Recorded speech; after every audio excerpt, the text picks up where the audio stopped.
Hey, everybody. This is Solomon, Sapphire Eyes, Chapter 4, Muffins. Solomon is recovering, but he can still barely move.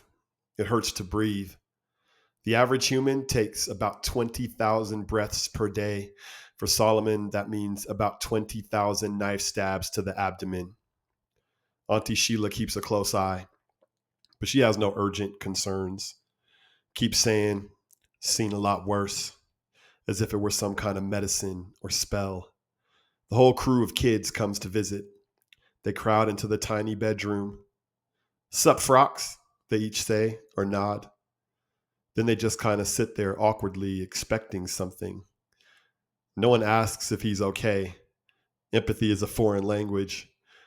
But he does have something they want. Solomon, looking upon them, loves them all. For Solomon, this is Christmas.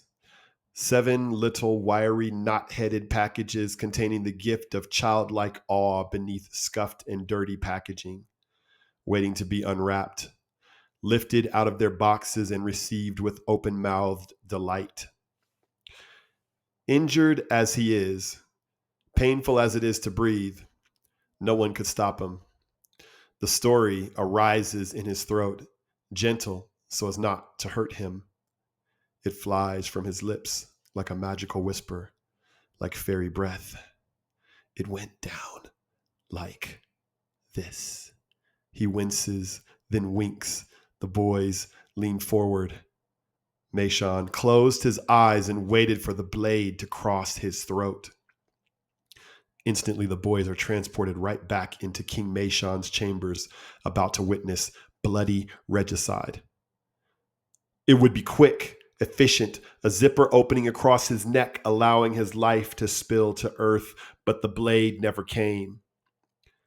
When he opened his eyes, there were 4 masked warriors, all in black, kneeling around him, still as statues.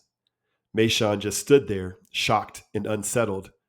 He had been so certain of his death, he now felt like a ghost, something out of place, a sore thumb sticking up from the ground. He became aware of his breathing, his pulse throbbing in his neck. Darshal was the leader, and he was first to speak. He raised his head. "It is Falshana," he said simply, that ancient word again. It stood in the air like something scrawled in light. They all savored it with awe. "We can do no less," he concluded. "You will live. We will die." This was the way.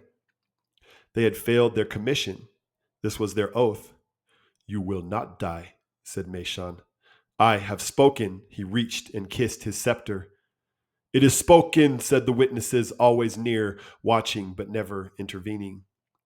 The royal promise superseded all other oaths, even the blood oaths of soldiers. Everyone knew this.